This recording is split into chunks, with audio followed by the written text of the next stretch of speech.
Breaking news! Breaking news! Uh-oh. Federal judge temporarily blocks enforcement of Texas law banning most abortions. Okay. Ooh. Okay. Well, I'll put this at the beginning. Okay, Texas. Ha ha ha ha. Joke's on you, ho. Federal U.S. District Judge Robert Pittman issued an order. They're gonna keep trying this. Like, they need to get, like, Biden needs to get on, like, blowing up, or not blowing up, but expanding the Supreme Court, because this shit is getting a little too ridiculous. You're right. I agree with that statement. It's getting a little too damn ridiculous. Like, he was on a roll for the first 100 days, but like he didn't hit the cruise button on the action. So hey community, here's what's brewing today. Chappelle, the closer. Squid Games, red or green light. And Ask Yo AunTeas dating rituals. So get your cups ready for Minoritea Report.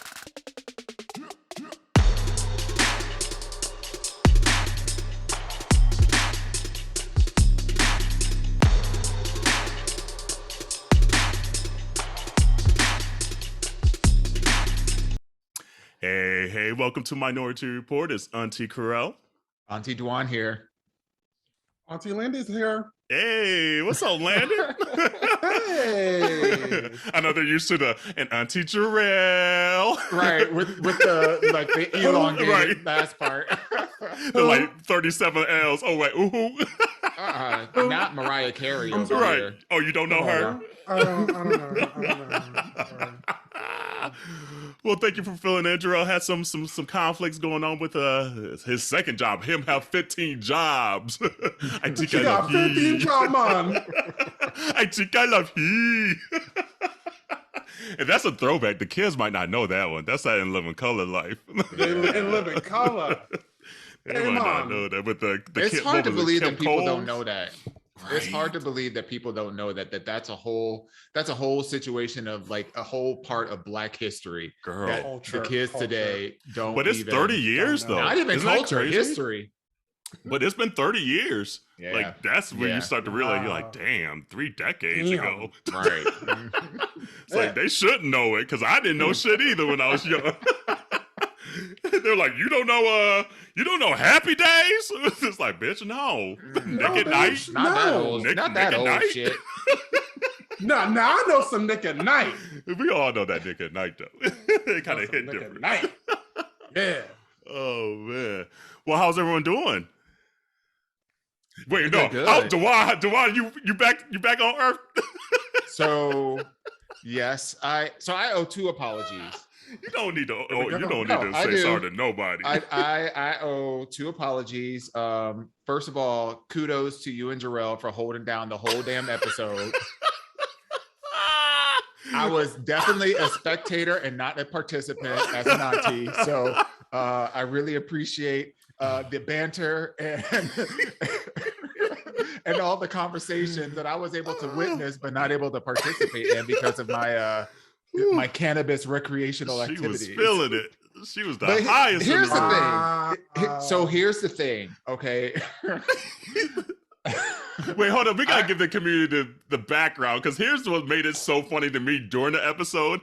Literally, and I put part of the conversation, if you watch the YouTube at all, I put the part of the conversation at the front of that one just so people could see the preface of like what we were talking about before we hopped on. Dawon was like, yeah, I got these new edibles, tried them out all weekend, but I didn't feel anything. So I think I just got a bad batch and all this stuff. He's like, I've been testing it out all week. He's like, I tried one. We'll see what happens. He's like, but it kind of sucks because like 45 minutes in, you just don't know and you don't want to take more. And so he's giving us all this stuff before we start recording. The next thing we know, we're looking at Dawon throughout this recording. We're like, oh my God, this bitch is high. Yeah. Oh my God. It was wild because I knew what I took that night. I knew that it was potent, but I forgot that I hadn't really eaten a lot that day. Ooh. And so and what my plan was is like, let me pop this Eddie, let me hop on this podcast. And then by the time because we were recording earlier in the day, normally we were earlier in the evening. And so I I knew I was going to have the whole night to just like, I had like a whole bunch of documentaries all queued up and everything. And I was like, after this podcast gets off, then I'm good. My high is going to be kicking in and I'm just going to sit back and chill and luxuriate. Bitch, when I tell you 15 minutes into the conversation, that shit took over my body. It was a whole mess. Oh my God. So my apologies to y'all for don't apologize to nobody. It was funny. Listen, it made for great entertainment. I'm glad whoever enjoyed it enjoyed it. And just know that that there are others that are out there that are enjoying the same kind of things that you're enjoying. So, so that's number one. Number no two, judgment. Number two, my apology is to Issa because Issa was in town that week. He was in town doing some work stuff or whatever. So he had texted me earlier and he's like, yeah, I'm in town, but I don't know if I'm going to have free time or whatever. It's like, well, you know what? Just let me know and we'll get together if we can make it work. So we were trying to get together the night before and it just didn't work out. So then it was like, okay, well, why don't we get together then? And so he texted me and then I sent him a picture at the early part of the night. And then as the podcast was in, I'm like, we not getting together, girl. I know he sent both of us a text, and I was like, I'm pretty sure Dawon ain't gonna meet up because this girl was gone. She was in outer space. Gone, girl. And then he saw it when the episode posted. And he was just like, he's like, girl, you was high. took video and everything. Oh my God. It was just so funny. It was editing the episode, I was dying again, and putting the clips up, dying again, because it was just so funny. Just the behind the scenes stuff is what I kept thinking of, because he had just told us he had gotten a bad batch. Yep. And I was like, bitch, no, that was a good ass batch. No, you didn't. Look, you need to send them a thank you letter. Right, no, I'm gonna send them the video. Like, this shit worked. This shit works. Oh my God. Community, if you haven't watched it or heard that episode, check out literally last week's episode. It is everything. And here's the thing, like, cannabis hits people differently and it affects them differently.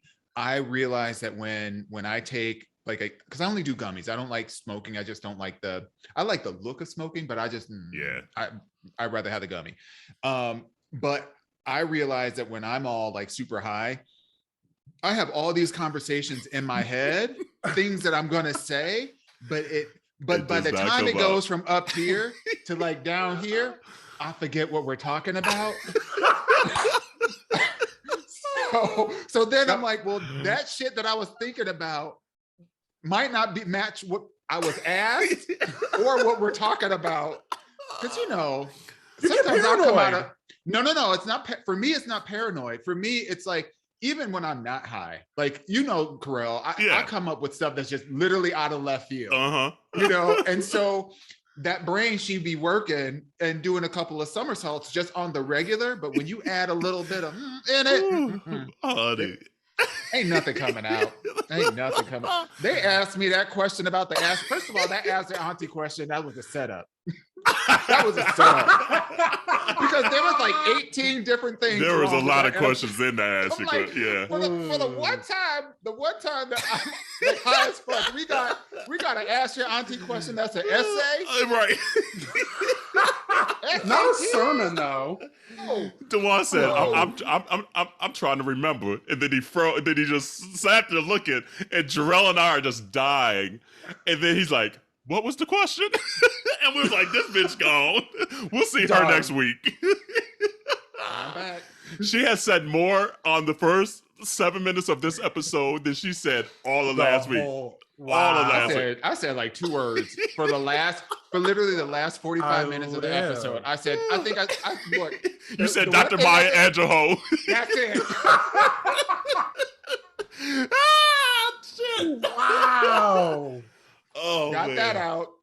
Literally, that's a top moment for the year for me. Like, community, I'm giving you a heads up already. That might be my favorite segment of the year. So you're going to hear that on the best of episode, because that shit had me dying. Oh my God. Like I got off the podcast and I was like, Corey, Dawon was so high tonight. He's like, word. And usually after like we record, I try to knock out the YouTube stuff that night. And I showed him, we were just dying. It was just so genuine. It was just like a genuine life moment. It was everything. Like, so no apologies necessary because it was good content to me. Yeah. It was fun for me too. Oh man. What's new with you, Landon? Not a damn thing. You know, she out here just making shit happen. It's funny when you message me, you know, to fill in tonight, I was like, man, I don't know how I'm gonna do tonight because I'm putting a desk together in my living room. I got rid of my dining room table because it was just too big. And so, you know, I was like putting this desk together and I'm like, man, I don't know what I'm gonna, it's not done. I'm like, I don't know what I'm gonna put my computer on. What you got it on? To talk to these hosts. Right now, I have it on a TV tray. Oh, okay. Which is not bad. Right, but I still, listen, I got all my family photos. There we go. I got all my family photos. Oh, that's that's one of my favorite pictures. PV? No, that was Dallas. Dallas. That's a good picture. I like that. Yeah. I got all my favorite photos. I got Jerrell here. Hey, Miss Henny. Wait, is that your name? Yeah, I got Jerrell here. Can you see it? I got Jerrell here. So, you know, but you know, life is good. Life is good. Just, you know, grad school, I'm over it. It can, you know what? I wish I could send an email to grad school and be like, yo, you suck. And grad school would be like, so what? I'm here. I mean, it's like, if you want this diploma, what you want to go do? Cough up the work and cough up the cash. That part. No, just you can keep the work. Just cough up the cash. That's what right. Exactly. Right. But we were just talking about before we started recording about how it's freaking October. The holidays are literally a frisbee throw away. I saw someone just post there's like 87 days left in the year or something like that. And I was like, dear God, like Sway. Okay. When can I put up this tree though? When can I put up my gay ass Christmas tree though? You know my husband, Corey Everett, he be on it. We put ours up November 1st. Yeah. Like he be like, he's like, what's today? Like trick or treat, you get that last trick or treater. And we don't get that many here in Atlanta, but we get that last trick or treater October 31st. Come November 1, wake up that morning out here, jingle bell, jingle bell. That bitch is on it.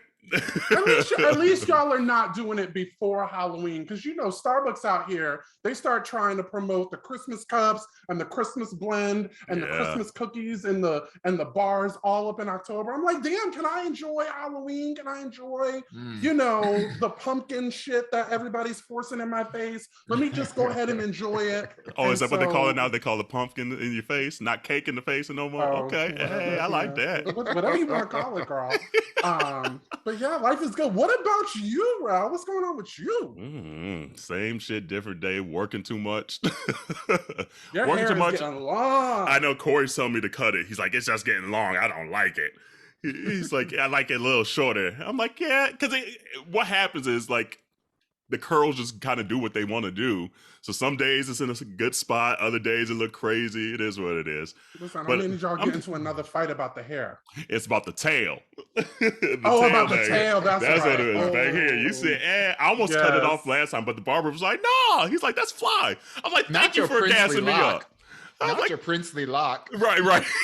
The finest juices and berries. But he cut it off and said, how much was it? He said, that'll be $25. $20. Right. $20. The finest juices and berries. This is not Soul Glow. Let your soul. I know that's right. But yeah, no, I'm good. I'm going on vacay in a couple of weeks, so I'm just looking forward to that. Like tonight, we had dinner with actually the folks that we're going on vacay with. So we were just all sitting there like, oh, we're ready to go. Let's go. And so I'm looking forward to. What's up? Happy 2-year anniversary. Thank you. Oh, damn. You remember. I remember. And it's the day this episode comes out. Wow. Yeah, thank you, boo. Wow. Yes. Yeah, 2 years I was extra married now. Shit. Yeah. It's our 2-year anniversary. That's crazy. I remember. Yeah. Wow. Yeah. I was looking at all the posts from, like memories in Facebook and archive and just getting ready and just so much. I was like, wow, it's been 2 freaking years. And all I could think of was, no, all I remember is that damn dinner where our friend, we won't say names, brought that rando to dinner. Oh, not me. And I was like, and I was the only one. I was like, it was a little awkward. And everybody looked at me like crickets. I was like, oh, y'all hoes threw me underneath the bus. It was hilarious because we had pre-games. We were at the restaurant having drinks and for a good long while. Then we got settled at the table. I had already popped off at the table. I won't say about what, but I had already popped off at the table. So then when our friend and his whatever got up from the table, Kerel was like, all right, guys, I have to ask. I literally stopped everybody's conversation. She's like, doesn't anybody think that this is awkward because the guy doesn't speak English? Okay, let's back it up. First of all, I have to take a little bit of ownership in there because our friend asked me, do you think that it would be a problem if I brought somebody in, whatever? And I was like, I don't think so. That shouldn't be a problem because typically if we're all hanging out and somebody wants to bring a +1 or whatever, they bring a +1. Right. The problem of it was that the +1 did not speak English. Not a lick. At all. And they were like 2 hairs short of being completely bald because they were prepubescent. Bald where it counts. So it was just like, here's all these grown and sexy men sitting around a table celebrating, Kerel and Corey for their wedding and whatnot, and just having a good old gay time, and a toddler. It was so awkward. Can't even talk. It was, and I felt bad because, like, literally, and he shouldn't speak English. It's freaking Mexico. However, when we're all not speaking Spanish. And we don't it was like no way to communicate at all. That dude was this thin. That dude was this thin. He was very skinny. Yeah, it was just awkward for and so I felt bad for him too. I was like, this has got to be so awkward for him. Yeah. It was so hilarious. And so when Kerel's like, okay, doesn't anybody think this is awkward? Cricket. It was cricket. Y'all left my ass hanging. And then finally, like 5 minutes later, Lena's probably like, well, yeah. I'm like, oh, you hoes. Fuck all you hoes. Kerel's like, I guess this is a little awkward. Oh my God. Hilarious. The killer part about it is that everyone around the table is pretty gregarious and open and conversational. But you couldn't do that with a person who does not speak the language, or at least have a comprehension so that you could, even a broken Spanglish or whatever. Right. And I blame our friend because at the end of the day, he knew the entire time and didn't say anything. Oh, not that. And that was just, this was not like a love made in heaven. This was love made on the apps. This was like a one night kind of thing. And he should have known better. He should have just said, you know what, I'm gonna go out with my boo instead of going out with y'all. Or at least tell him to meet up at the bars after. Like, because when it's like a dinner like that, and it was like a nice dinner and everything. Yeah. And we were just all sitting there trying, like, it was awkward. It would have been nice to have been able to at least like get to know him and have that conversation, getting to know each other, new friend, etc., etc. I don't even remember his name. Couldn't tell you his name. Not that we would say it, but not that I would say it, but I can't even remember his name because it was just like, it was awkward. Nice to meet. It was like, nice to meet you. I don't even know if you can understand what I just said, but it was awkward. Yeah. And again, it wasn't because of just like he's in Mexico. He's in his native country and town. Speak Spanish, bitch. We the ones that need to look. However, can you imagine? Can you imagine being in his shoes? No. Like you texting and talking, to this dude or whatever. You think, okay, this guy's gonna wine and dine me and blah blah blah, and then you show up to the restaurant and there's like 10 of us. A whole gang of other people. And literally, it was like all like people of color too. Like, yeah. Everybody. Yeah, pretty much. Damn near. Yeah, so yeah, no, that was awkward. And then, but really I was just mad at y'all hoes. I was like, now y'all don't think this is awkward.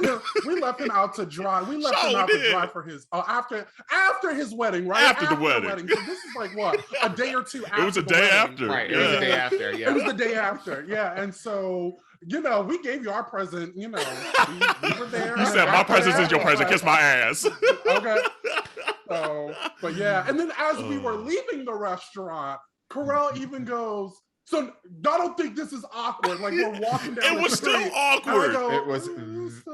It was still so, even walking to the bars. It was very awkward. It was very awkward because there was just like this void of a person that's, like being ushered along with us as we're moving from place to place. Like, we stopped at like the pharmacia because Lisa had a headache. Like, we just had like a whole like night. And then, which was like, fun. It was a great night. It was a blast. But then, like, our friend and this guy, so like our friend had to almost like cater to him because like it was his trade. Let me cater to you. It was a lot. It was awkward as shit.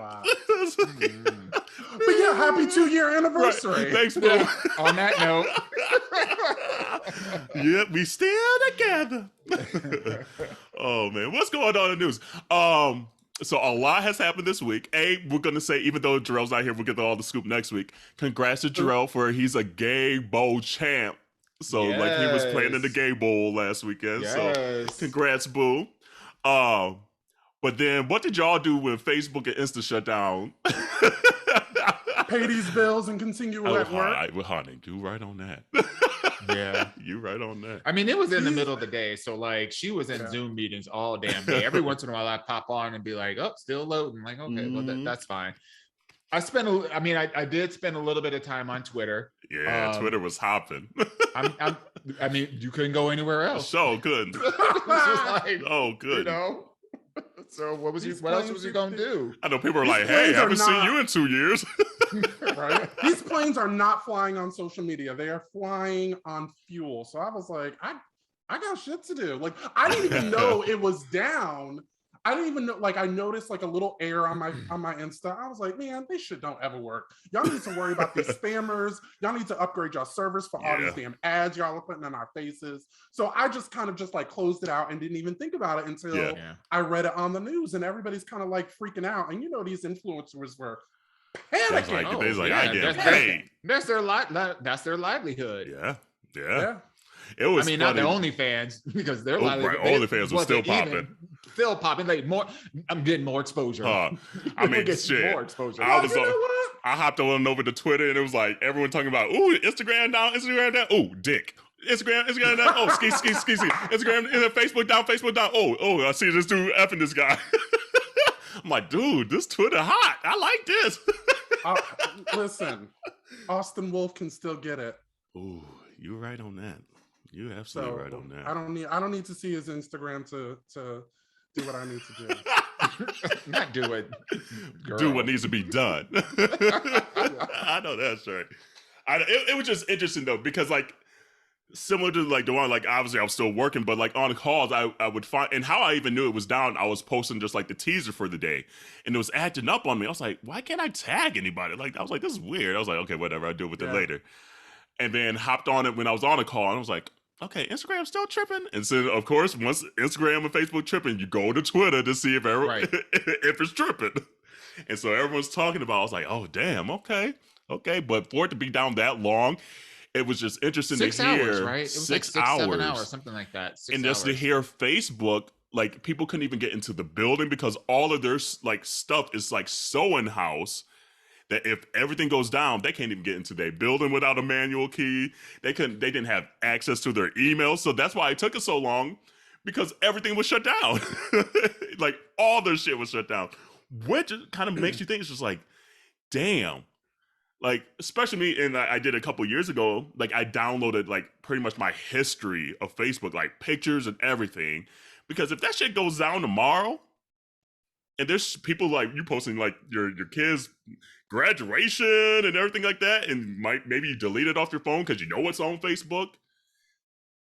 Girl, like you ain't gonna have shit. Your digital footprint gone. It goes to it speaks to a bigger problem where, a couple of years ago, I can't remember, it was 2012, 2013, where, Facebook bought Instagram.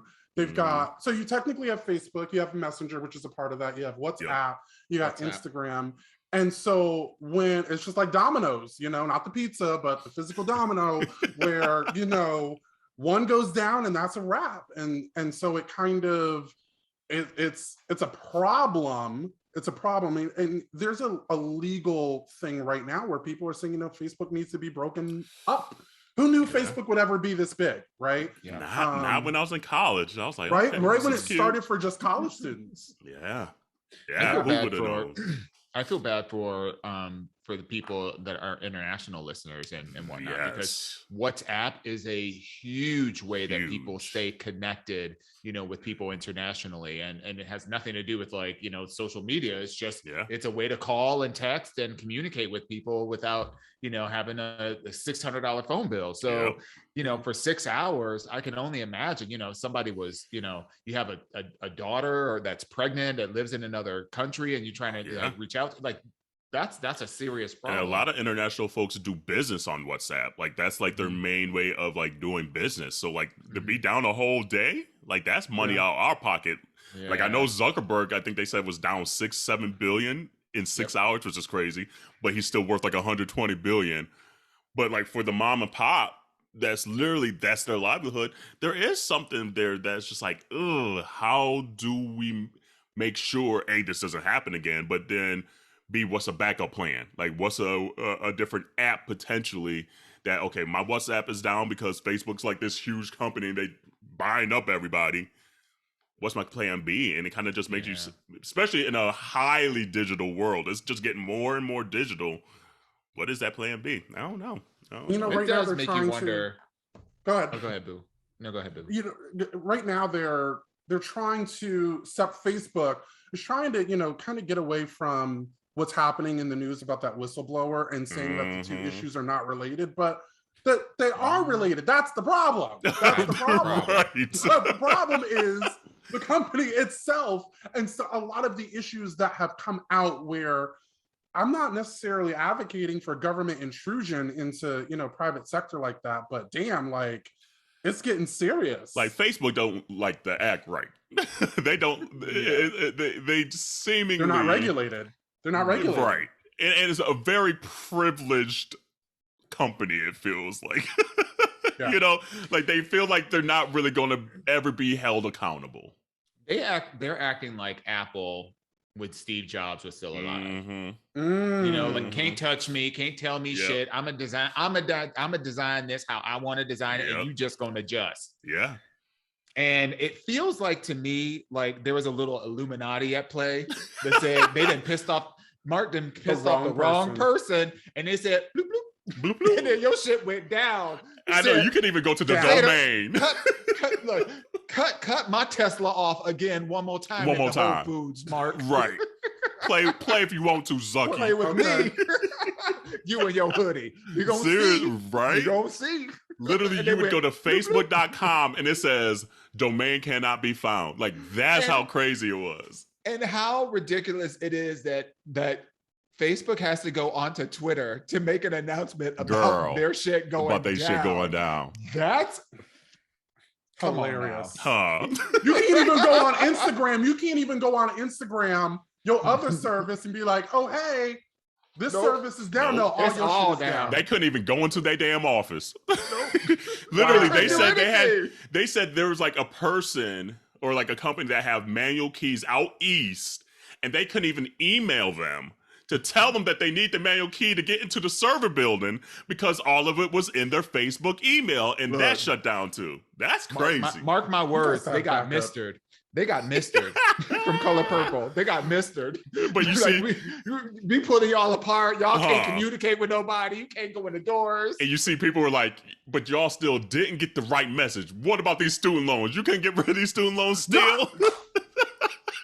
Y'all can't get rid of some of these charge off on some of these bitches' bank accounts over here. Right. It's like, y'all fucking on Facebook. Okay, yes, it's a little annoying, but shit, we got bills. Get rid of them shits. Take Fannie Mae down. Come on, girl. Okay. Seriously. Some of these evil companies, why can't you hack them? Why can't you get them? I don't know. Well, I guess some say Facebook like is an evil company. Yeah. So we'll see. And then I don't like that Sally Ho. Ooh, they could Not keep her. Sally Ho. They could keep her. And did y'all see how in New York the George Floyd, like, just kind of like the new art? I don't even know what they call it, like statues, for lack of a better word. Yeah. That dude's on the skateboard and throwing that paint on it. He gonna get his ass whooped when they find it. Like, you know it's gonna come out. Someone knows who that motherfucker was, and it's gonna leak, and he's gonna get his ass whooped. Needs to get his ass whooped. Yeah, but it again just shows you the fucking craziness of racism. That literally this shit was up 2 days, and you gonna scoot down the street with some paint and do that shit. Yeah. That is so mind-boggling. Well, it's the same thing that happened. It's the same thing or a similar thing that happened in in DC when they had Black Lives Matter, painted right over the whole street. And in broad daylight, you got some, white chicken man with their black paint, trying to paint over it or whatever. And it's just like the audacity, the gall, the gumption. It's vile. Like you that mad? That mad. Pressed like a panini. Press. Like it's like a panini. It's ridiculous. And the killer part about it is it's here in New York City. It'd be a different story if it was in Minneapolis or if it was in like Tulsa, Oklahoma. Bumfuck Texas or whatever. Like it'd be a different story if this monument was in another location where it's like, oh well, they just put this where a General Lee was, statue was or whatever. Yeah. But this is in New York. This is literally a New York City, the most liberal city, with the exception of perhaps San Francisco, the most liberal city in the entire United States. So you could not have been a person that lives here to do that. So you had to travel to New York. They from Jersey. They from Jersey. Oh, that's that Jersey shit. They from Jersey. That's that Jersey shit. But it's just like you had to like go find some paint, carry it in that damn cup, scoot your way. Like you had a lot of time to calm your ass down. That's what I just don't. Look, how they just learned that a lot. pressed? They learned a lot from January 6th. They said, I'm not gonna get caught this time. It's wild that this shit is still happening. I don't get it. I get it, but I don't get it. It's like I know why. On a lighter note, if you, along with a recent George Floyd news so in 2004, a Houston police officer arrested him, and George Floyd was convicted and did some time, I believe. That officer, a couple of years ago, I want to say 2 or 3 years ago, lied on an affidavit and lied on a search warrant and got 2 people killed in a botched no-knock warrant. You ready? He got caught lying on an affidavit to get this no-knock warrant, and 2 people were killed. Turns out this guy had been lying about confidential informants. So this police officer has been charged with multiple counts of murder because he's been lying on these affidavits and on these search warrants. That is the same right? That is the same officer who is responsible for George Floyd having that conviction in 2004. So right now, surprisingly, that asshole of a governor in Texas, I'm not going to even say his name, is actually considering a pardon for him for that conviction. You know what? Like I said, I can't even deal with that dude. I know. I can't. You know, I'm from Texas. That's where I grew up. So reading, I don't even want to say that dude's name, but reading that most recent news about you know, what happened to George Floyd with this conviction that may have been on false testimony. Like George Floyd has been getting the shitty end of the sticks from 2004 before we even knew him. Yeah. And all the people saying, "Oh, his history, he was a felon, he was this a criminal." Exactly. And now it was potentially made up by a white dude. Like, I'm not surprised. No shock face here, but it's just like it's so upsetting. The police officer is black. Oh, he black. That. Did I get that Did I get that blood pressure up? That surprised me. I know. Because it makes me think, like, because it's going viral now here in Atlanta. There was this black cop stomping this dude here recently, and like, so Atlanta right now is in the midst of a mayoral race. By the way, November 2nd is coming up, so there's a lot of cities, a lot of states that have a big election still this year. So don't sit out and make sure you're still registered, blah, blah, blah, because they still purging people. But anyway, it's a hot topic right now because there was a black cop here in Atlanta stomping this black guy, trying to arrest him, and it gets caught on film again. And it's just like, there's something just so mind-boggling to me where folks will put their profession above just humanity. You feel like you're part of the in crowd. You're part of, you're so powerful and stuff like that. And even black men and women do this shit because they just feel like they have this power. And it's just very upsetting to me. It's mind-blowing. Yeah. Oh Lord. Anyway, did y'all see the Chappelle special at all, by the way? Like, everyone's kind of in uproar. Ooh. Yeah. What you think, Dawon? I loved it. Me too. I loved all of it. I loved all of it.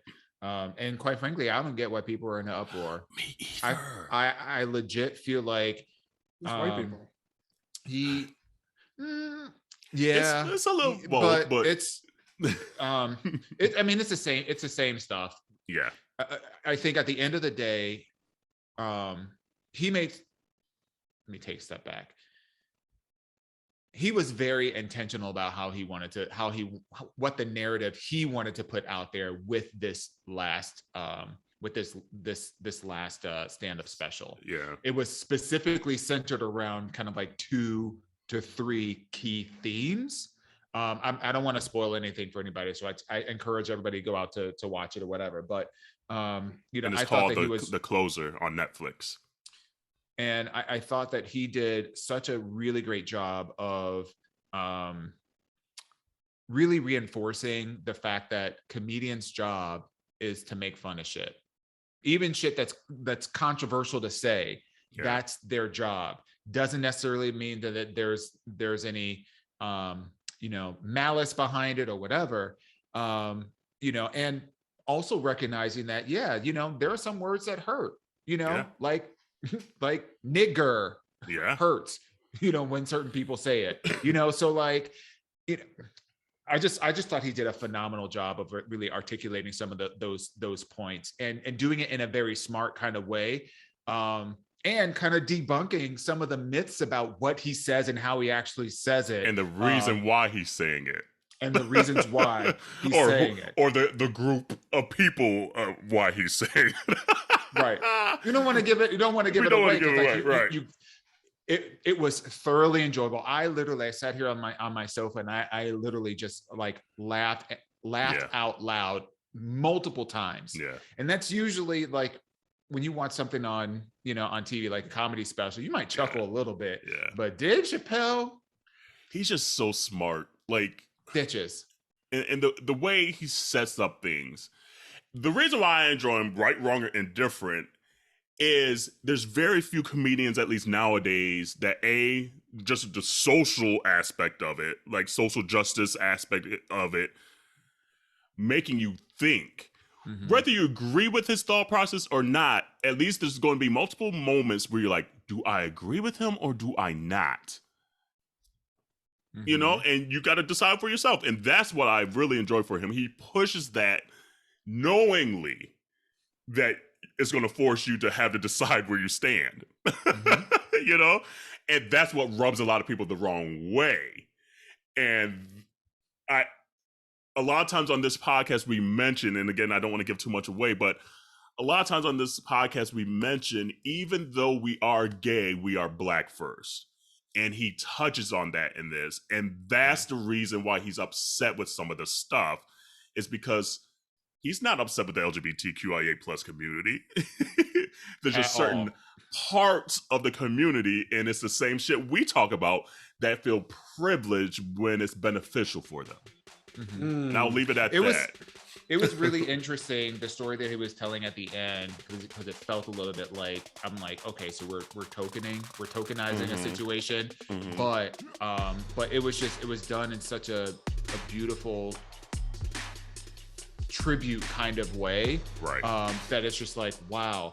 And it one of the things that I appreciate, and you touched on this, Kerel, that Dave Chappelle does, is he challenges people to think for themselves and not just react to what somebody else told them, and they're just bandwagoning. You know, like if you sit there and you listen to his comedy, it is going to be polarizing. He's going to say some shit that you don't like. There was some shit that I was like, ooh. Well, I know. I was like, well, damn. You have to say that. but then, it forces you. But in my mind, as I'm like sitting there as a watcher, I'm just like, it's comedy. So there are going to be some things that are going to be stinging. They're like, you know what I mean? So like, even in the moment, it's like that self-coaching kind of like moment to like not take offense to things, because he's doing his job. Yep. And here's the thing, like, let me get this real quick. It's just weird to me with comedy that people, like, I always think of, like, compared to like movies and music and things like that, you're not going to bat 1,000 every time you put something out. And I don't know why with comedy, and I guess especially with Dave Chappelle, a lot of it is that he's towing and stepping over lines. But even say, like, he might not have batted 1,000 in his last special. Here we are, like, we all say, oh, we didn't like Joanne by Gaga, but we sure did listen to Chromatica and left it, you know? So it's just like, it's just interesting with comedy, especially with Dave Chappelle. He might bomb a special. That's part of art. That is part of art. Comedy is an art form. And so, and it doesn't mean like you give them leeway as much, but it's just like, why can't we see that for that sometimes too? That it is an art form, that maybe this one just wasn't as good, or the last one just wasn't as good, but you know what, this album is dope. You know. And so that's sometimes I don't know. This was a good one. What was your question? Question, and I haven't seen it yet, so and I've read reviews. So the reason why I said white people is, and just now I was looking at some of these reviews and who they're written by. Right. But my question, and so this guy, however, comma. So my question is, do you think that he's getting this blowback because he's Black? Would, if it were a white comedian who was funny and said and made some of the same jokes, do you think that they would get the same criticism? I think potentially. Okay. I think what happens with Chappelle is how do I want to say this? I feel that they didn't understand who he was talking about this entire time. Okay. Because they didn't truly listen to the stories and the jokes. Right. And so in that regard, a white comedian probably couldn't have the same effect, because he this entire time was talking about a minute group of individuals within all communities, not just gay communities, straight communities, like, and I'm trying not to spoil some of these punchlines, but so in that regard, I don't think the impact would be the same, at least for folks that understood the underlying. Maybe the folks that are like seeing it just as that surfer level, that are writing a lot of these blogs and these articles saying, oh, he's still talking about the transgender community and he's still talking about, I'm like, you probably don't look like me then. because literally what he said in his special, you're doing, and you again have missed the point. I do think that there is some element of race play at play here. When I think about the celebrities who were really canceled, right? We go hard after the black ones. Come on, jail time. Yeah. You know, like they are canceled. You look at somebody like Kevin Spacey, you know, he's not doing any work, but you know, he's got his millions. He's sitting up in Hollywood Hills. He's fine, but he ain't going to jail. The only person that I can think of, even like Andy Schock, that the Republican gay guy that was, that whole bit, whatever, like, wasn't canceled. Why? Because he was sitting up there living La Vida Loca in Puerto Vallarta, just having a good old time. The only person that I can think of that has really suffered as a result of like their actions and being canceled that's white that I can think of is Harvey Weinstein. Yeah. And they had to have 45,000 women come out and testify, against him. So like, I do feel like black celebrities are a much easier target. And quite frankly, Dave touches on this disparity around, how black people are treated as a minority versus other quote unquote minorities, who jump on a minority bandwagon when it works for them. But as soon as, stuff starts popping off, they're willing to jump out and like, oh, I'm going to lean into my whiteness and I'm going to lean into my this, that, I'm going to lean into that. So I know what you're saying. So I do feel like one, it's a slow news week. So they're going to pick up, so they're going to be talking about Facebook, there's going to be all kinds of conversations about Facebook deregulation. All this is bullshit, but it's a slow news week. So we ain't got no wars going on. We ain't got no, 45 is out of the news just for the most part. Republicans acting a damn fool. That's it. It's quiet. So they're gonna. So the easy target is somebody Chappelle, exactly. Somebody that look like that. Okay. They didn't found. Look, this weekend. They didn't found that. They didn't found that the dead white girl, from Florida or whatever, and they know that whole story. So like, they don't have anything else to really hang their hat on. So that's why you're going to see stuff like this about that. Gotcha. And I know they keep on picking off the one line about the baby, and someone has sent it to us in the DM, and I was like, let me watch it first before I comment, because I know how Chappelle's stand-ups are. That you need to see the broader conversation of a Dave Chappelle stand-up.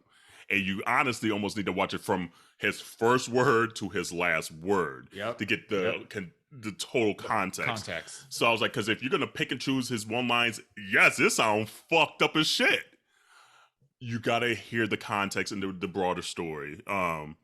So do I think I'm not going to say anymore because I'm going to start saying shit. And it's definitely worth a watch. Yeah, it's worth watching. Absolutely. You can watch that in Squid Game. I'm not watching nobody's Squid Game. We started it, girl. That shit is the most gruesome shit I've done seen. That shit don't fuck me up. It's bad, but it's good. It's bad, but it's terrible. Right, it's because the acting's kind of like sucky, but it's good. Yeah. But it's very Korean. It's very Korean. Yeah. It's almost like if they married Mario Kart, Super Mario, and Saw together. That would be Squid Game. Like we're through episode 3. Like we started 2 nights ago. And Mario Kart and Saw. Girl, that's a good description. it's from the visuals and from like how things work. It's But I will say wild. that one, like we're on episode 3, that one detective could get it. Hold on. Woo. Oh yeah. There's a couple of Korean men, sexy men. I was like, okay, who is he? Yes, she's like Corey and I both looked at each other. We were on the couch. I was like, that he could get it. He's like, damn thing. Even the one that was doing the slap game with him, he can get it. Yeah, I'm not mad at him. You're right.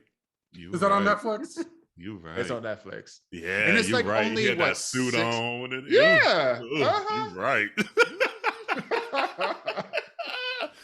Yeah, how many episodes? Is it 7? I think it's like 6 or 7, something like that. It's not a long. It's not like 10 episodes. It's some of the most gruesome shit I have seen in a while, and I like there's parts where I'm like, I don't know if I want to watch this, but we'll talk about more about because you probably seen the whole season. Dawon be like on a roll, he be seeing that shit. That's a wrap.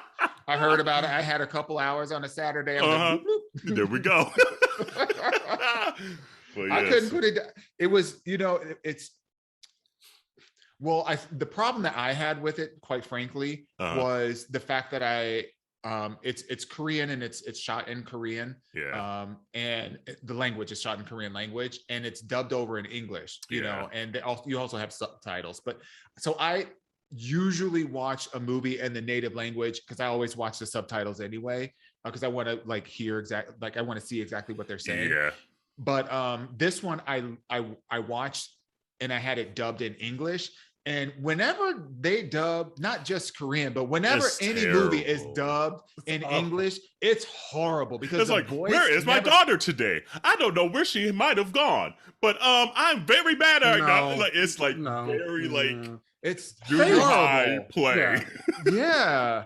It was very much that. So like that, I was having a hard time getting my arms wrapped around. But it keeps you guessing, which I really appreciate it. Like you never know what's going to be next and where they're going to take you in the plot. So for that reason, I give it like I kept in it, and I recommend it. They say it's literally the biggest show Netflix has ever had, and it just got released a week ago. And that show was denied by like 10 different studios for like a decade. Yes. And then there's Mama Jamma. But you see, I think it was Corey told me, he said he saw some article or something like that they're trying to sue Netflix now because it's become so big and they feel like they need more money. And I was like, ooh, that's gonna be happen. I was like, that's a tough one to get through law. Because when you sign that contract like that, right, you get what you get. So you just gotta get more on your next project. That's all you can really do. And it's given this director way more clout to be able to do something else. So like broker a better deal, like for another movie or something. Next project. Yeah. But everybody talking about this squishy, especially with that like Twitter and Instagram stuff. Like they was using all of them for them memes, and I didn't know what they was doing. Like so, I was like, "Fuck, I gotta watch this now." And so once I saw it, I was like, "Oh, I get it." The red light, green light, honey. I would never look at red light, green light the same, honey. That shit fucked me up for real. I was like, "This is some fucked up shit." Why you think of this shit? But, that one where it had Twitters and one guy, he was holding the one guy up. Twitter was holding the whole internet up. Right. Oh man. Okay. I didn't realize we were 50 minutes in. So before we get to Ask Yo AunTeas, we're going to take a little quick break. I actually need a real break. Okay. She's like, let me go to the bathroom right quick. Mm-hmm. We interrupt this episode for very important information. That's right. You've been asking for it for a long time, and we have heard you. Yep, it's been a long time coming, but it's finally here. Yo AunTeas got merch! Hey! That's right. You know what? We got tees, we got long tees, we got sweatshirts, we got fanny packs, there's just a whole gamut of stuff out there, so go and check that out. We are so appreciative of your love and support, and we are so excited to launch it. Girl, where can we find it at? Ma'am, they can head right over to minorityareport.com to check out the selection. That's right. That's MINORITEA report.com. Woo! I'm about to go get me some myself. Yeah, that shit fucked me up so, and I guess I could keep talking. That shit fucked me up so bad, I had a nightmare that night about a shooting. See, no. Seriously. No. I woke up the next morning, I looked at Corey, I was like, I had a nightmare about a shooting. You know what? What's interesting is there's a lot of violence, but it's not gruesome violence. it's implied. It's implied. There's nobody's fingers being cut off on screen, and like, you know, I went to go see the Sopranos movie, the Kings of New York. I heard it wasn't that good. The Kings of Newark. You don't have are you planning on seeing it? Were you a Sopranos? Are you planning on seeing the Sopranos movie? I'm interested. Yeah, I want to. Okay. It's what I would offer is people that were going in expecting this movie to be a prequel that is centered around Tony, you know, Tony Soprano. Right.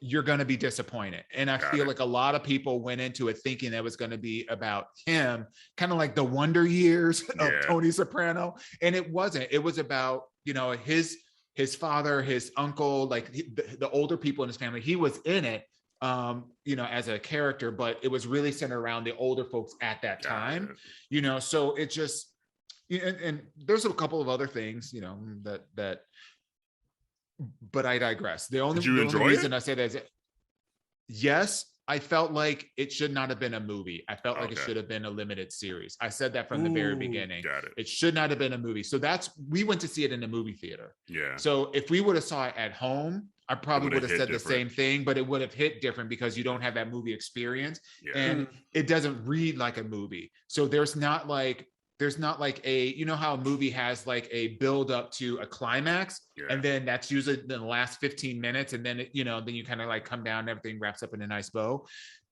This had ebbs and flows that felt like a mini series. Oh, so it was kind of like edging. Okay. Did it have a nice like crescendo at the end?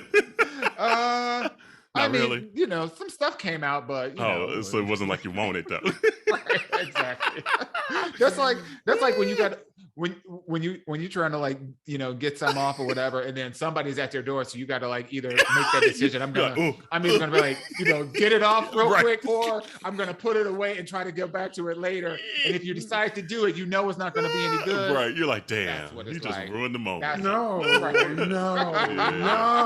Yeah. Oh well. Anyway, on that regard, what time is it? Ask your auntie.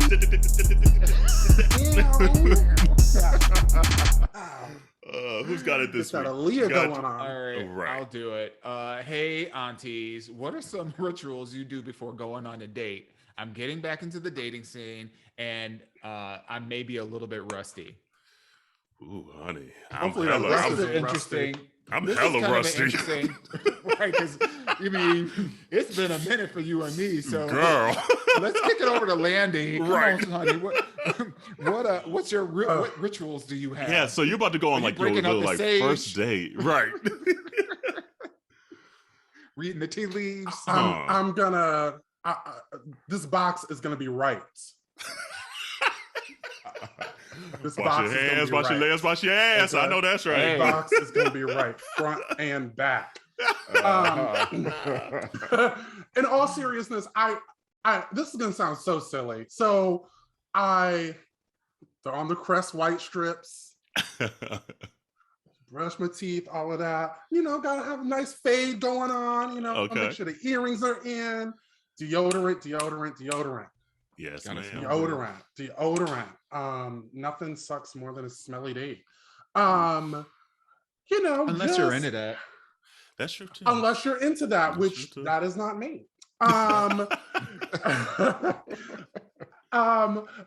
It's the little things, and I'm not trying to be a perfectionist, but more of just like, you want to put your best foot forward. It's almost like a job interview, you know? So, like I said, this box is going to be right and tight.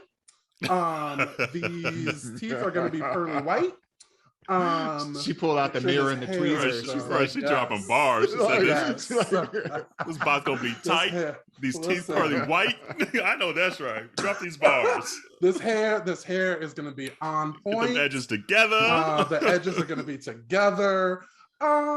Is there something like even like so like you're set up on the date? Do you like Facebook them first? Do you like try to like get a little tea on their history, or you just kind of go in there open and willing to whatever they hear. I think the natural thing is, I think the natural thing is to do a little bit of social media stalking, if that's what you want to call it. I'll never forget. This is in 2010, 2011, and I'll put my shit out there. I met this dude at a bar at BS West in Scottsdale, and I never go up to guys. I probably should, but I went up to him and I was just like, "Hey, you're really hot." He's a redhead, gorgeous. Okay. And so we talked, and I said, I'm in town. I'll be back a couple of weeks. Would love to take you to dinner. Okay, so we go to dinner. We get there, and he's like, "Yeah, you've got you did this on that one website, and." All of this, and I was like, yes, and he's like, and you do this, and I was like, I'm sorry. So I think the natural thing is to do a little bit of Facebook, snooping, investigating. But was it awkward that he brought that up? Like, is it kind of one of those things like you do the snooping? Because I'm trying to recall like what I even did, but you do the snooping, but you kind of don't bring it up because that makes it creepy. I didn't realize that shit was public on my Facebook at the time. Okay. So that is why I was just like confused. I was like, okay. And we had a mutual friend, and at the time, the settings allowed you to kind of like your friends. Yeah. So I would say it's really just a little bitty things. This breath is gonna be fresh. I don't want to be that date that's known for bad breath. Like I said, just the little things. If I know I'm going out on a date, I'm not getting off for a good 2 days. Really? So you getting that build up? You're going. It's like you're gonna get this. You're gonna get this good load. You gonna get. You gonna get all these kids. You gonna get all. Not the whole elementary school. Okay. Girl, every classroom. Honey, you gonna get the after day, at the after school. Okay. After school not the latchkeys.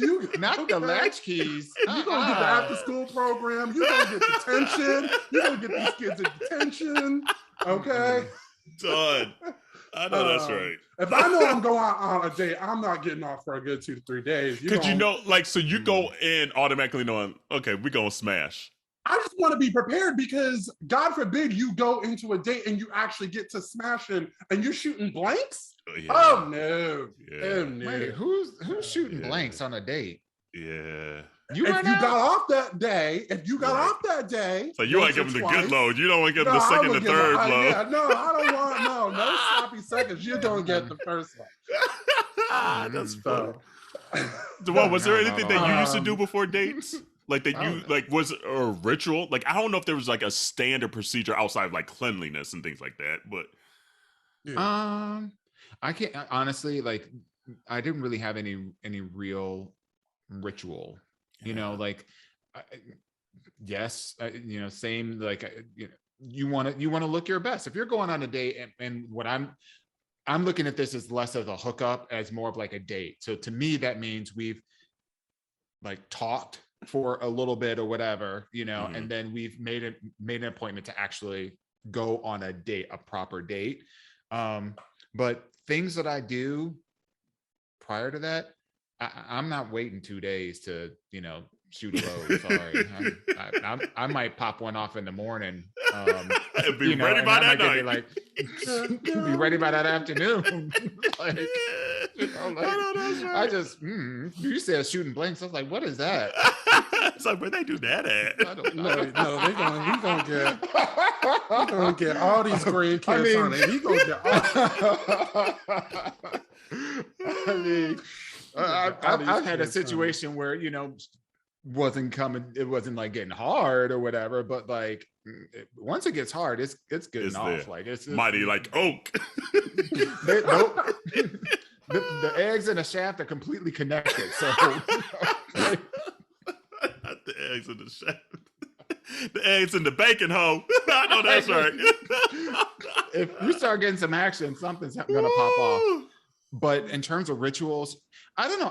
I'm curious. I'm really curious about where the question is coming from because, I think about you know, like at the end of the day, you know, if you're going on a date, you want to look your best, you want to be your best, you want to show up as your best self for this person and give a good impression of who you are, whatever that means to you, you know. And I can't even imagine, like, you know, it's not like I twirl around 3 times and, you know, like, you know, like make a couple of wishes and, you know, like, outside of like getting myself together for whatever the date calls for, if we're going on a dinner date, if we're going on a picnic date, if we're going up to the movies or going out to the bar or whatever, you know, I'm going to do what I need to do to get ready for that. But like ritual, I think you're overthinking it. There's really nothing that you need to do. Just be yourself. And if the person is for you, they'll like you. And if they're not, then, you know, you have a one night stand and see you later.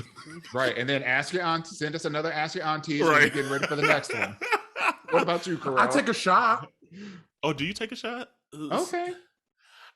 It's been so long that I'm trying to remember. Like, especially married hoes, girl. But even at this point, I think, like, say, God forbid, Corey and I break up, or say we try to pull someone into as a third or something. I don't know. I think maybe my comfortability level would probably be a little different now than then, because I think, especially like then I was like in my late 20s, like especially I wasn't as comfortable with myself probably then as I am now. Like you sometimes like you're just like, okay, I want to make sure I say the right thing and this and that. Now I'd probably like, this is me, it is what it is. And I'm not gonna say anything too reckless, that's not how I am, but I think I'd be way more comfortable now to present myself as close to that 100% than I probably did when, like, say I met Corey or the dates back then. And I'm trying to remember, like, was I like nervous or anything? Like, that's what I was just trying to think. I was like, did I like listen to music? Like, I feel like in a lot of times I still listen to music in the shower, but yeah. So like, I don't think I did anything above and beyond, but yeah, I made sure everything smelled good. I made sure I might even trimmed up a little bit, you know, make sure the garden ain't too crazy down there. But yeah, and especially then, even though then I think I still had this kind of things like, oh, I'm gonna be this like total top dude and this bitch. No, you're not. I see. It's like, because if you want to get smashed, girl. Yes. But I would present as like this top guy, but then I would always make sure my box was clean too. So it's just like, so I think there was just stuff that I was probably still dealing with then that now wouldn't even be in my thought process at all, you know?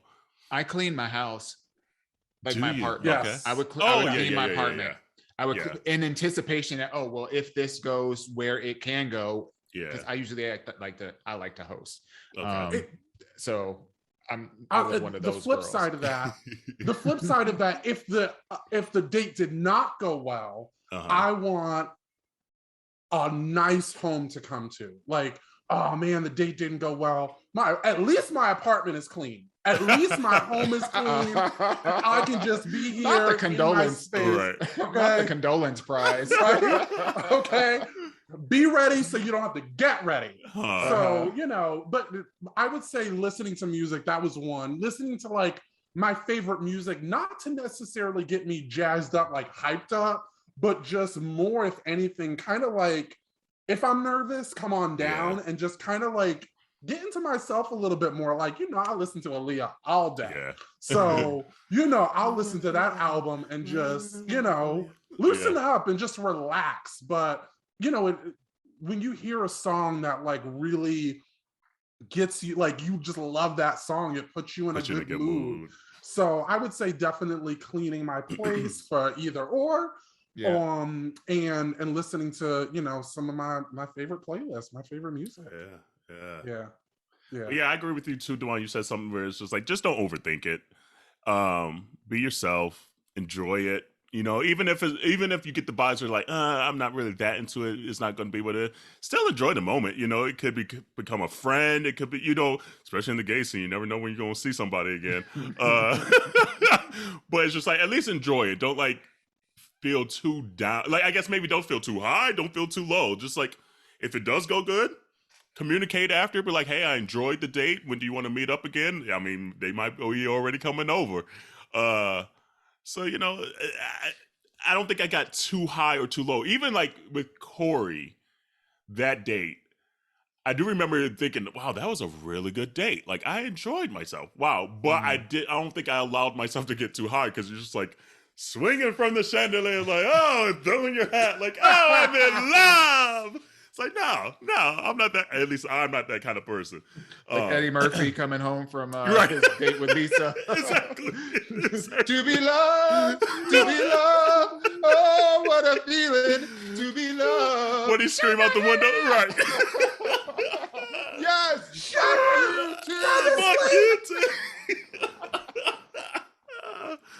So yeah. I do feel like going back to like the whole notion that like going back to the whole notion of like being rusty. I do feel like the rules of engagement have changed. Like, I would imagine that dating nowadays is vastly different because it's not as formal as what it used to be. You know. Yeah. And maybe even especially since COVID too. I'm sure that he's even thrown a little rust and craziness into it. Yeah. So, like that notion of like having to kind of do certain things like, oh, I'm gonna polish my shoes and, make sure my bow tie is pressed. Yeah. Like, like, yeah, I gotta really do all that, just make it nice and neat. Do you iron? I would iron though. Like I'm still an ironer. Like I iron my shirt. Like I don't want a wrinkled shirt and things like that. So I know I definitely would iron for a date. So that's part of the ritual. It depends on how I'm dressed. Like if I'm wearing a pressed shirt, then I'm typically wearing like a layer on top of that, like a jacket or something like that, right. like a dress jacket, and then like maybe some really nice jeans. But I generally don't wear a pressed shirt because I like cross my arms a lot and and it gets wrinkled. And it gets wrinkled and it's like, okay, well I just spent 15 minutes trying to get them creases out and now I'm just put it right back in there. So Landon, what do you wear on a first date? What would you wear now to a first date? Let's put a context in there. So going to a nice restaurant. And then another date going to a bar. Like if you're going to a restaurant for one date and then going to a bar for another one, what would you wear? Here's the thing, and this is going to sound so crazy. I would probably wear maybe the same thing. Like my body gets hot like real quick. I'm a fitness instructor, like, so I need something that's gonna like allow my body to breathe. I do a lot of short sleeve, and so like long sleeve just does not really work for me. So maybe like a polo. I really like polos. A shirt like a V-neck, like a shirt like this, some jeans and some nice shoes. I would never go I would never go out on a date to a bar. Like if we went to dinner and then we was like, oh, let's go grab a drink. Yeah. That's one thing. But I don't think that I could meet a guy at a bar. Like as like the first step. I used to meet guys for first dates at like Wang's and then hop over to what's the place? Do you ever go to Wang's? Is different though. Like that's like a little moody little vibe. Yeah, it's a vibe. It's a whole vibe. Like it's a cocktail bar. With a little something special in the back. For the dancing and whatnot. Is Wang still there over there by the closet in Crew? Not Crew. What's the little store behind you, Landon? I'm telling all where you live. Damn. Look out the window. Look out. I don't next to that clothing right across store? from Ping Pong. Yeah. That I don't think so. Ironically, I literally just walked past there on my way home. I don't think so. Okay. It might be gone. That used to be my little spot. And then they had that little dance room that used to get like nasty. Exactly. So wait, you know what? Going back to what Dawon. Okay, so if a guy was like, hey, do you want to meet for a drink at Marty's? Number one, I already know that is not going to end well. We know. Okay. Like, I'm glad this box is clean. And community, if you don't know, Marty's is a martini bar in Chicago, but like it's a martini bar. That you shit cannot have more than two. Girl, you get to that third, you ain't going. You're gonna be like Dawon last week. MIA. That's a wrap. But yeah, like just depending upon like I want to be comfortable. I don't want to be in clothes that make me uncomfortable, because then I'm going to get nervous and all that. But, going back to earlier, dating is an experiment, right? It's not going to mean like you have to get with this person. You have to be interested. It's okay to keep your standards high and your expectations low, and set that bar, high for what you are looking for. All right. If they don't meet it, then you know what? There's some other bitch out there that will. Yeah. No, that's a good advice, because I do feel like, and I probably felt that a little bit too, is like, you go to a nice dinner and things like that, and you're like, I'm not quite feeling it all the way, but then there's the pressure to like some expectation, but like, oh, let me make sure I follow up. And no, you ain't got to do all that. You ain't got to get no damn second date. These bills still gonna get paid, like, whether somebody's interested or not. Exactly. And it's just like, if you want to get off, maybe get off with them. But I was going to say, there were some days that I'm like, I don't really like your personality, but I do want to see you naked. Hell yeah. Especially like if you had already seen it naked and you're like, damn, your body nice. Like, I like to see you can't talk for shit. Right. It's like I'm not feeling the vibes, but I want to feel your body later. Let's go. hurry up and suck down that spaghetti so we can I know that's we right. can get busy. Like, you done? You done yet? You're ready to go. Look, we got things to do. Come on now. That's right. You got a shitty personality, but I will suck that dick. Girl. Know this, period. As you're talking in between the martini glass. Right. Okay. That tickle pink. That's my go-to. The tickle pink at Marty's. Woo! Had many of them. Actually, that was like one of the first kind of few dates Corey and I went on too. Like our very first date was All Cheval in Chicago, the burger joint there in West Loop. Yeah. And that's like when it was like brand new. Again, I'm aging myself. And before West Loop is like West Loop. That place is crazy now. And then that was when we walked down to, and I should have known Corey's humor then, talking out loud. But then we walked down to Harpo Studios, because Harpo was still down there. Right down there. And then we just kind of like walked along the river walk and things like that. And the rest is fucking history. Here we are, married 2 years and together damn near 10. But anyway, that was a good question. I don't think we've ever really just talked about dating like that. So thank you. And they said we could say he said we could say his name. Felix. Hey, Felix. Thank you, boo. Oh, hey, Felix. Hey. So, community, continue to send you ask your aunties. Absolutely. And follow up and let us know what rituals you're doing. Because I'd be really curious about that. Like, forget what we're doing. I want to hear about that first date. That part. And I want to hear about that first date, Felix. Send us his IG handle so we can take a look. Hey, send your questions to aya@minorityareport.com or DM us. That's what a lot of people like to do. And we're late in the episode. Damn. I guess, let's see, we still got a lot of shit, but I guess we'll get to it next week. Like, especially, like, we have a new segment that, like, we keep saying we're going to do. We're not going to do it? Oh, you want to? Okay, we'll do it real quick. We might as well. Let's go ahead and get it in. So this new segment, we're still working on the title, but it's going to be like petty, we like to play on words, PeTea news. And the one that came across today had me dying. And let me pull it up here. And it was just even the headline alone had me dying. Oh, damn, it says the page not found now. Well, hold on. What? Oh, I got it. Hopefully they didn't make this shit up. Hold on, let me go to my phone. You have it? I have it. You got it? Okay. Yep, I got it. Go ahead. Oh, you got it? Oh, okay, here it is. It says, hungry photographer deletes all photos right in front of groom after being denied food at wedding. I do it too. Oh, so I'm not going to give me a snickety snack. Delete. I'm not going to get a snickety snack. That's a wrap. It says a photographer who deleted all photos in his camera right in front of the groom after he was denied food at the wedding has asked people for their opinion. He said, I'm not really a photographer. I'm a dog groomer, and I take a lot of photos of dogs all day to put on my Facebook and Instagram. It's my thing, if that makes sense. He said a friend who wanted to save money convinced him to click his wedding photos. I told him it's not really my forte, but he convinced me by saying he didn't care if they were perfect. The photographer agreed to do the shoot for $250. He started working at 11 a.m. and was due to finish at 7:30. He said around 5 p.m. food is being served, and I was told I cannot eat because I need to be photographer. In fact, they didn't save me a spot at any table. He continued, I'm getting tired and at this point kind of regretting doing this for next to nothing. It's also unbelievably hot. The venue is an old Veterans Legion. So, okay, that doesn't have to do anything with the story. Then he said, then he told the groom that he needed a 20-minute break just to eat something. However, the groom told him, I need you to either be a photographer or leave without pay.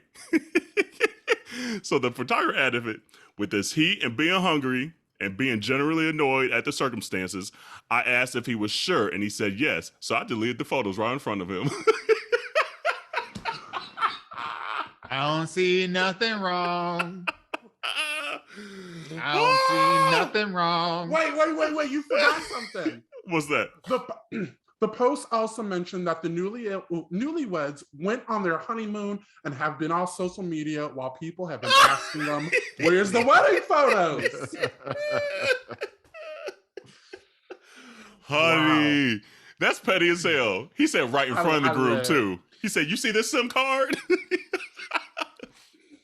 Delete. You know you got to hold it. And it says, the prompt goes, delete all? Yes. Done. And actually, it was petty on both sides. For the wedding party to be like, no ho, you can't eat. Like, nah, come on now. It honestly, like, I don't think him deleting it was petty at all. Like, you're not gonna. I'm not a slave for nobody. So period. You already paying me pennies on the dollar. I'm a dog picturer. Like, I'm like a photographer. I'm not like, it's like, this ain't my ministry. No way. Right, exactly. And you paying me $250 to work 7 damn hours for you, and I'm not gonna eat. You can't spare, I can't sit down for 10 minutes just to go to the bathroom and put a sandwich in my face so I can take some pictures of your ugly face. Come on now. And then gonna insult me at the end of the day? Gonna insult me and be like, well, you can be a photographer or leave? Well, then guess what? I'm taking my phone, my camera, and my hungry ass. Right, and these pictures. Not even taking the pictures. These pictures staying right here. Right over to Wendy's. In the ether. I'm going right over to Wendy's. Now, what would have been funny is if he would have went to a 5-star restaurant and then took a picture of himself and then posted it on their wall. That would have been petty. Damn, that's something. Because, like, I was thinking when I read this too, I was like, honestly, getting married, like, you take so much time planning everything and what the food is going to be, da-da-da. I honestly can't even remember what we served. But you remember the pictures. You remember, like, the photos.